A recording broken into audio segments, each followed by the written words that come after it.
For Christmas 2020, my grandmother-in-law, my partner's grandmother, got me this.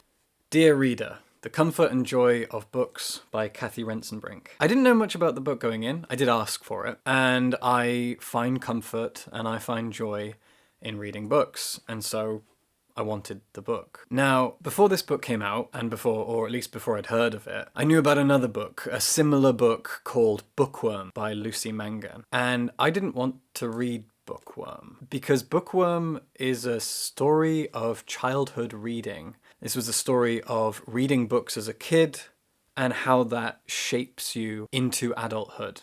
And I didn't want to read that because I wasn't a bookworm when I was a kid. And I guess it was just going to make me sad. So instead, I wanted to read this. Now, as it turns out, Dear Reader is similar. This is a book about one woman's lifelong journey with books as her companion. It begins with her as a young child, talks about her parents, talks about her father and his very, very difficult, poor Irish working class background, the fact that he can't read or write, and then moving around England, Ireland, Scotland, constantly for him to find work, and all the while her finding comfort in books. And then it slowly moves on to her adulthood, her getting married to her university sweetheart, the two of them living in London and even living in New York for a time before her turning 30 and starting to work for Waterstones and working up as she goes. And so it's a biography, it's a memoir, it's a personal journey of reading and a life with books in so many different ways, because she grew up reading books. Being taught to read and write gave her so much in terms of the kind of way that she approaches life, the way that she approaches other people, and even the way that she approaches work, to the point that she ends up working for many years as a bookseller and then through other literary jobs. Kind of like myself, my very first job that I ever had, because I grew up pretty lucky with lower middle class parents who always supported me, and I'm an only child. That meant that my first job was actually out of university, and that was teaching, and I was a literature teacher. Since then, every job that I've done has had something to do with language. It's had something to do with literature. It's had something to do with English. Her story is similar in that regard. This is a gorgeous book, and I've pretty much told you everything that I want to say about the book, because this video is actually more about me. I wanted to take some inspiration from what Cathy Rentzenbrink has done and tell my own story of reading a little bit. Because telling your own story of your relationship with books, I find, is very inspiring. I used to do it when I was a teacher, because my personal journey with literature is different. I think everyone's is different. But then there are some that seem very, very typical. My partner, Jess, her grandmother, the one who gave me this book, she instilled in Jess a love of literature from a very young age. Jess always struggled with mathematics as a kid, but she always had a very, very high reading age.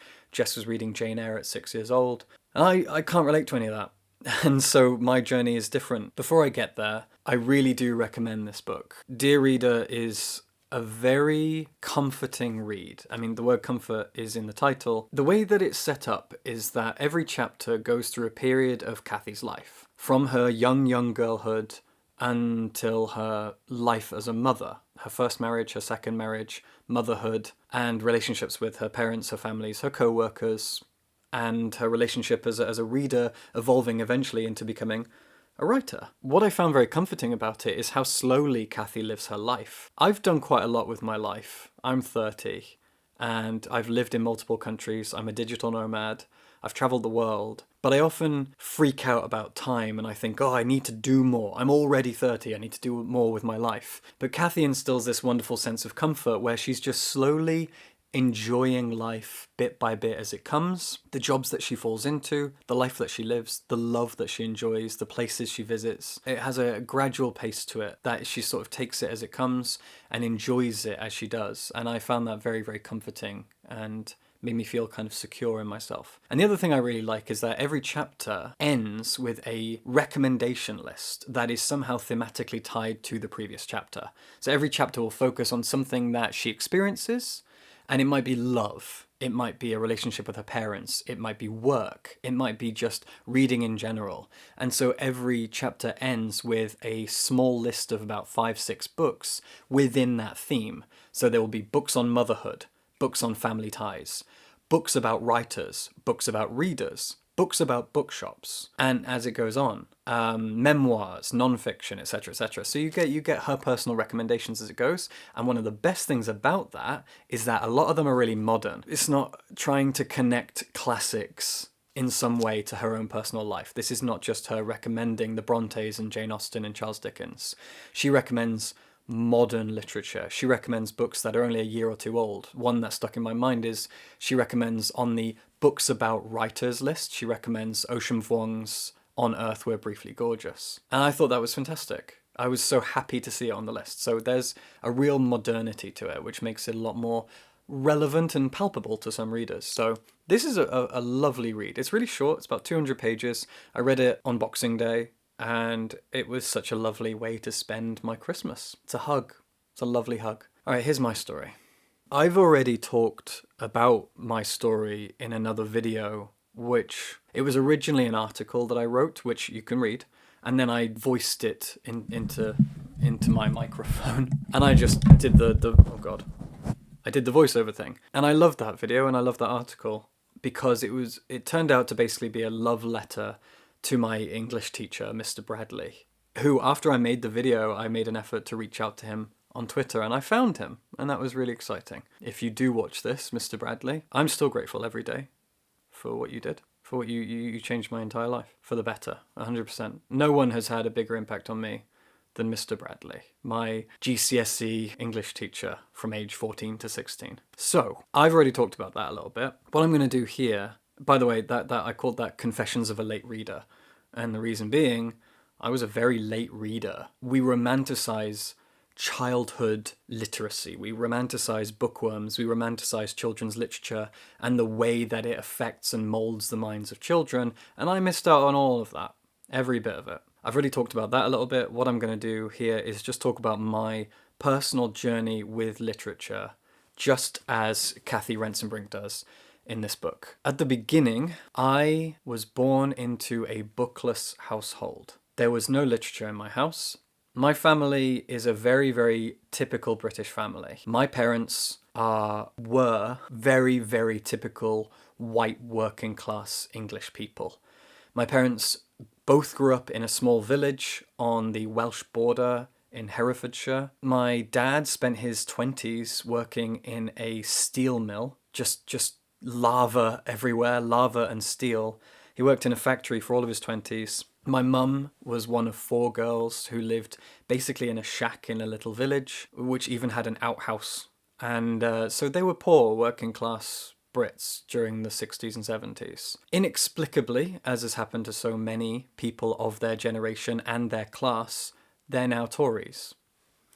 I don't know how this happens. I mean, I've read Owen Jones's books and I'm still confused, but it's happened. Regardless, my parents' upbringing and the place that we lived and the work that they did, etc., meant that I didn't grow up with books.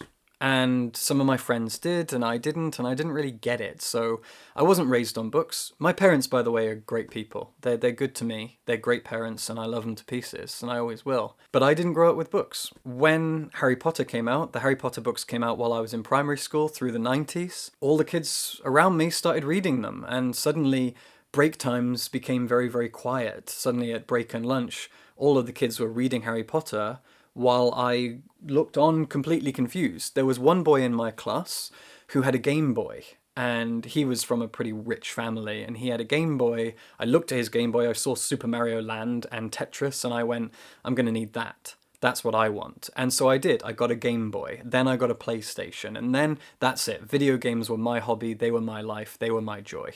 Not books. And then when I was in high school, all of the kids continued to read the new Harry Potter. Suddenly, I don't even know Harry Potter. What is it? The 5th one? The Goblet of Secrets or the Half-Blood Chamber? One of them Came out and it was a big thick brick and all of my friends were just sat reading it, just glued to it. We used to sit behind the mobile classrooms on this little grass verge and they'd all just be sat reading Harry Potter. And I instead had Pokemon Ruby on my Game Boy Advance and that's what I was doing. And I could not understand what all this reading was about, all this Harry Potter, all these wizards, what the fuss was. And obviously I was watching the films, and as I was watching the Harry Potter films, I thought, these are brilliantly made. The set design, the costume design, the acting, gorgeous world, incredible score, everything that goes into the making of these films is so beautiful. Why would I just read it when I can't see or hear it? So I watched the films. When I was in year 7, Christmas time, our English teacher got us to read A Christmas Carol. We then went to see a play of it, and the play was terrifying. I remember Scrooge goes to bed, and Marley's ghost is actually lying next to him and just jolts up like a mummy. Oh, I freaked out. So we saw the play. We watched like 3 film versions because the teacher didn't want to do her job. As an ex-teacher, I can relate to that. And I read the book, and it was the first time I remember I was sitting. My parents used to live in this old stone cottage, this 200-year-old stone cottage with a little metal log burner fireplace. And I remember sitting next to it in the middle of winter, fire was lit, and I was reading A Christmas Carol. And I was captivated. I was 12 years old and absolutely drawn in by the writing. I remember the description of Marley's chains dragging on the wood floor of Scrooge's house early in the book, dragging and freaking out. I was terrified, and I went upstairs to use the loo, and I was scared of hearing the sound of chains. This book got into my head. This was the first time this had ever happened to me. The first time I'd ever read a book and it actually got into my head. In primary school, I'd read a few books, or at least passages of books, sections of The Hobbit, things I had to do for English class. That was it. I remember a book on tape of George's Marvellous Medicine that I read by Roald Dahl. That's it. I really didn't know books. I'm 12 years old, and my first real experience with reading one complete book, one complete story, is A Christmas Carol. And it really was incredible. But I missed the fucking point. I didn't keep going. I didn't keep reading A Christmas Carol. I didn't keep reading other Dickens. I didn't become a bookworm. I didn't go out and go, wow, this was such a wonderful experience. I want more of it. No, I put A Christmas Carol down. I went, job done, brilliant. I read my book. Now I'm going to go back to my video games. Fucking idiot. Idiot child. That's me at 12. 13, 14, as I've already said, the Harry Potters keep coming out and I'm playing Pokemon on my Game Boy. And the Nintendo DS comes out and all these other games consoles, and I'm getting a GameCube and a PS2 and I'm just enjoying my video games. And then my best friend, Elliot, hi, he's playing as many video games as me, while also reading all of the Harry Potters and other books too. Now, Elliot's a genius. He's a very, very clever physicist and computer genius and stuff, and so I always knew he was much smarter than me, and so of course he was reading these books. I wasn't that clever, so why would I read them? You know, I'm not going to get it. It's that thing where you think that books are beyond you. And so I just didn't. Even though I'd already learned my lesson by getting engrossed by A Christmas Carol, I didn't learn my lesson. What is it? I'm year 8, year 9, I'm 13, I'm 14, and then suddenly Mr. Bradley comes along. Mr. Bradley was the head of the English department at my school.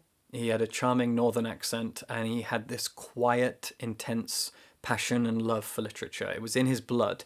In fact, in some ways, Cathy Rentzenbrink reminds me of Mr. Bradley. I've already talked about him a lot in that last video, so I'll just summarize by saying I spent 2 years being taught my GCSE English language, English literature by this guy, and he changed everything. He taught me Arthur Miller's A View from the Bridge, Shakespeare's Macbeth, William Golding's Lord of the Flies, and the poems of Seamus Heaney. Through him, I had an introduction to American theatre, Shakespeare, classic literature, modern literature, poetry. Really well-rounded literature introduction. All men, but that's not Mr. Bradley's fault, that's the shit British school curriculum. All men, all white, all Western. And obviously I've done my best to correct that now because my job is to talk about literature written by people of other countries and cultures and languages, etc. So I've tried to fix that, at least in myself and in anyone I might have inspired along the way. This was a good introduction to literature for me, and theatre and poetry. So sorted.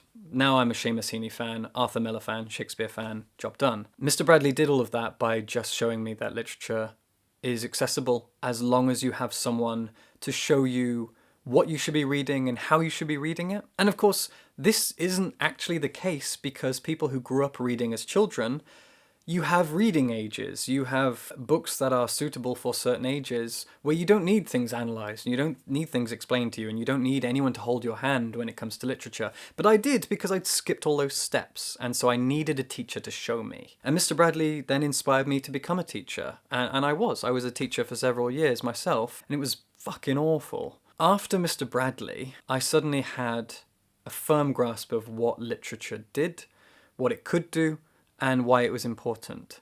And what happened next was my best mate, or one of my best mates, George. George was a fascinating guy. He's not dead. George is a fascinating guy because when we were at school, he was one of those people who, he was really, really clever, but he was also into football and Britpop, and he was one of the lads. You know, our school didn't have a lot of diversity in it, and most of the boys in the school, in my year group, were football lads. He was one of them, while also being very, very quietly funny and a pretty big bookworm. And I loved that about him. So he was friends with me, and I was just this horrible, fat, spotty little loser with two friends, and he was one of them.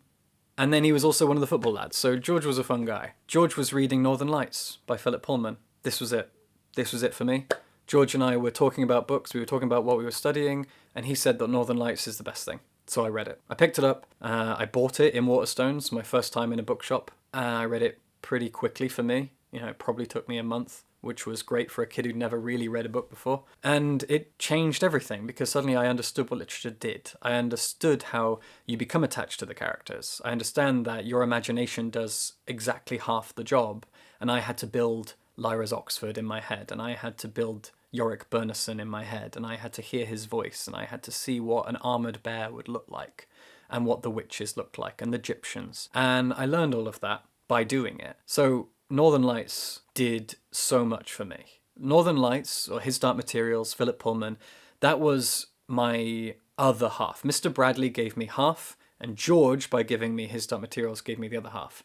And together, these things pretty much completed the puzzle for me. Suddenly, I had a teacher to show me literature, and I had literature that I could fall in love with personally.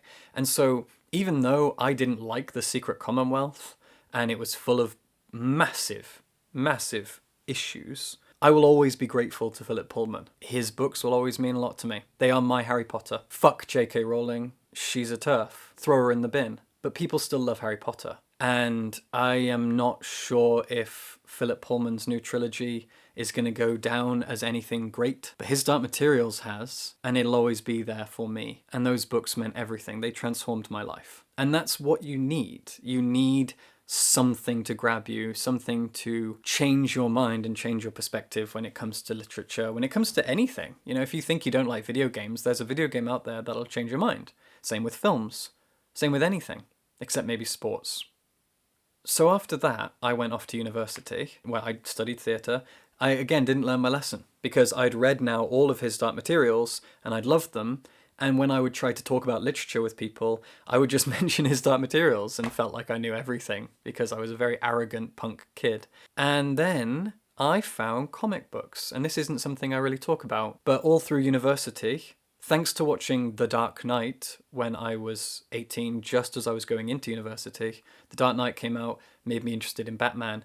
And then all through university, with any spare cash I had, I would buy some comics. Batman, Superman, and suddenly I was a DC fan. I tried to read Marvel comics and I found them too convoluted. Which is funny because Matt Fraction, who is a Marvel comics writer, he said in an interview once that he tried to read DC and found it too convoluted, so he went to Marvel. I thought it was the other way around for me. DC, it was full of colour and camp and silliness. You know, DC comics are campy and wonderfully imaginative in their strangeness. And that's why the writers who primarily work on DC, Grant Morrison, Alan Moore, these people are fucking weird. You know, they are drug-addled, psychedelic wizards. These are nuts people, and so I gravitated towards that. Even though I wasn't reading literature, I was, because I was reading comic books, and I love comic books to this day. I don't collect them anymore because I travel permanently, and I collect books, and then I sell them. And with comics, I have this sentimental attachment to them where I don't want to sell them. I don't want to give them to a charity shop. I want to keep them.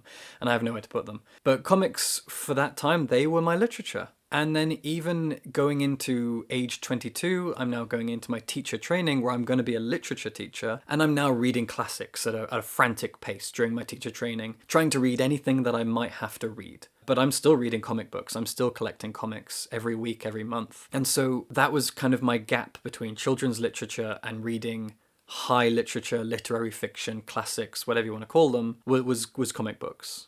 And then going into my teacher training, I became an English teacher for two reasons. One, Mr. Bradley, as I've said, he inspired me to do just that. Two, I decided to study theatre because I loved acting and I loved theatre, I loved the stage.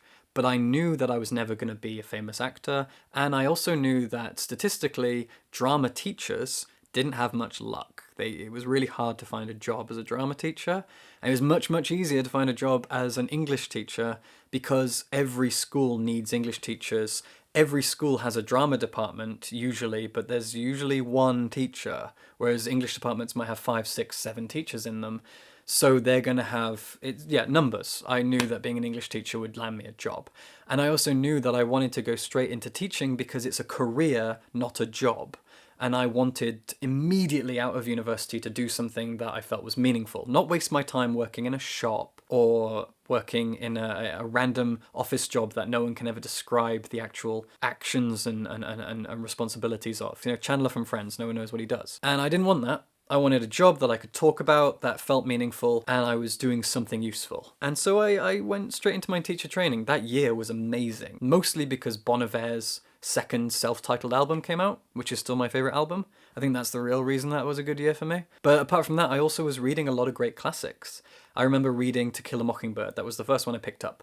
I was doing my teacher training lectures before I started my placement, and I read To Kill a Mockingbird, and holy shit, most people's experience with To Kill a Mockingbird is pretty similar, but I didn't expect it because I'd read his Dark Materials and some comics, and I still didn't really know anything about literary fiction and classics. And To Kill a Mockingbird blew my mind. And then after that, I kept reading. I actually read some Jules Verne, even though I wasn't going to teach him. It was there, and I was like, ooh, sci-fi.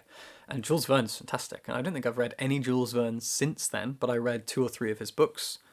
Journey to the Centre of the Earth was particularly fantastic. Anyway, end of my teacher training, and I've read a handful of classics. Dickens, the Brontes, Kill a Mockingbird. I reread Lord of the Flies, anything that I thought was going to be on the school curriculum. A few Shakespeare plays, etc. Just, getting ready. I also, while I was doing my training, the kids in year 8 were reading a Michael Morpurgo book, Private Peaceful, and so I had to read that to teach it. And that was children's literature.